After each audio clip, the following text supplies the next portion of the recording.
ನಾವು ದಿನನಿತ್ಯ ಒಂದು ಸ್ಥಳದಿಂದ ಮತ್ತೊಂದು ಸ್ಥಳಕ್ಕೆ ಹೋಗುತ್ತೇವೆ. ಏಕೆಂದರೆ ನಮಗೆ ಬೇಕಾಗುವುದನ್ನು ತೆಗೆದುಕೊಳ್ಳಲು ಅಥವಾ ಪಡೆದುಕೊಳ್ಳಲು ಹೋಗ್ತೀವಿ. ಹೌದಾ? ನಾವಿರುವ ಸ್ಥಳಗಳಿಗೆ ಏನನ್ನಾದರೂ ಬೇಕು ಅಂತಂದರೆ ಬರಲಿಕ್ಕೆ ಸಾಧ್ಯನಾ? ಇಲ್ಲ. ಹಾಗಾದರೆ ನಾವು ಹೇಗೆ ಒಂದು ಕಡೆಯಿಂದ ಮತ್ತೊಂದು ಕಡೆಗೆ ಹೋಗುತ್ತೇವೆ? ಹೇಗೆ ಹೋಗ್ತೇವೆ? ನಿಮಗೆ ತಿಳಿದಿರುವ ಹಾಗೆ ನೀವು ಕೂಡ ಬಸ್ಸು, ಕಾರು, ಬೈಕ್ ಇತ್ಯಾದಿಗಳ ಮೂಲಕ ಹೋಗುತ್ತೀರಾ.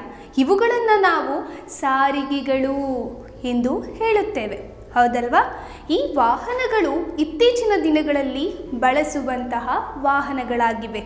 ಇತ್ತೀಚೆಗೆ ನಾವು ಇದನ್ನೆಲ್ಲ ಬಳಸ್ತಾ ಇದ್ದೀವಿ. ಹಾಗಾದರೆ ನಮ್ಮ ತಾತ ಮತ್ತು ಅವರ ಹಿಂದಿನವರು ಯಾವ ವಾಹನಗಳನ್ನು ಬಳಕೆ ಮಾಡ್ತಿದ್ರು? ಅವರು ಎತ್ತಿನ ಗಾಡಿ, ಒಂಟೆ ಗಾಡಿ, ಕತ್ತೆ, ಕುದುರೆಗಳನ್ನು ಬಳಸುತ್ತಿದ್ದರು.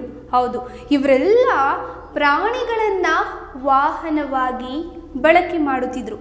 ವಸ್ತುಗಳನ್ನು ಸಾಗಿಸಲು ಮತ್ತು ಮನುಷ್ಯರು ಸಂಚಾರ ಮಾಡಲು ಎತ್ತುಗಳು, ಒಂಟೆ, ಕತ್ತೆ, ಕುದುರೆ ಈ ರೀತಿಯ ಪ್ರಾಣಿಗಳನ್ನು ಬಳಕೆ ಮಾಡುತ್ತಿದ್ದರು.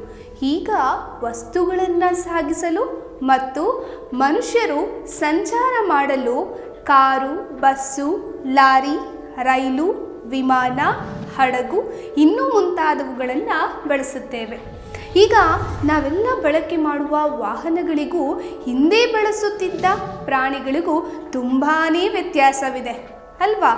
ಈಗ ನಾವು ಬಸ್ಸು, ಕಾರು, ಬೈಕು ಇತ್ಯಾದಿಗಳ ಮೂಲಕ ಬೇಗ ಬೇರೆ ಸ್ಥಳಕ್ಕೆ ಹೋಗ್ತೇವೆ. ಎಷ್ಟು ಬೇಗ ಆಗುತ್ತೋ ಅಷ್ಟು ಬೇಗ ಹೋಗ್ತೇವೆ. ಹೌದಲ್ವಾ? ಹಿಂದೆ ಪ್ರಾಣಿಗಳನ್ನು ಬಳಕೆ ಮಾಡಿ ಹೆಚ್ಚು ಸಮಯವನ್ನು ತೆಗೆದುಕೊಳ್ತಿದ್ರು. ಬೈಕು, ಕಾರು ಅಥವಾ ಬಸ್ಸು ಬೇಗ ಹೋಗುತ್ತೆ. ನಾವು ಎಲ್ಲಾದರೂ ಒಂದು ಸ್ಥಳಕ್ಕೆ ಹೋಗಬೇಕು ಅಂತ ಅಂದರೆ ಪ್ರಾಣಿಗಳು ಅಷ್ಟು ಬೇಗ ಹೋಗಲಿಕ್ಕೆ ಸಾಧ್ಯನಾ? ನಮ್ಮಂತೆ ಅವು ಸಹ ಜೀವ ಇದೆ. ಹಾಗಾಗಿ ಅವುಗಳು ಸಹ ಜೀವ ಇರುವಂತಹ ಪ್ರಾಣಿಗಳಾಗಿರೋದ್ರಿಂದ ಬೇಗ ಚಲಿಸುವುದಕ್ಕೆ ಸಾಧ್ಯವಾಗುವುದಿಲ್ಲ. ಹಿಂದೆ ಪ್ರಾಣಿಗಳನ್ನು ಬಳಕೆ ಮಾಡಿ ಹೆಚ್ಚು ಸಮಯವನ್ನು ತೆಗೆದುಕೊಳ್ತಾ ಇದ್ರು. ಈಗ ದೇಶ ವಿದೇಶಗಳಿಗೂ ಹೋಗಲು ವಿಮಾನಗಳನ್ನು ಬಳಸುತ್ತೇವೆ. ಈ ವಿಮಾನವನ್ನು ಕಂಡುಹಿಡಿದವರು ರೈಟ್ ಸಹೋದರರು. ಅಷ್ಟೇ ಅಲ್ಲ, ಹೀಗೆ ವಾಹನಗಳ ಬಳಕೆ ಕಾಲಕ್ಕೂ ಬದಲಾಗುತ್ತಿದೆ. ಹಿಂದೆ ಹೇಗಿತ್ತು?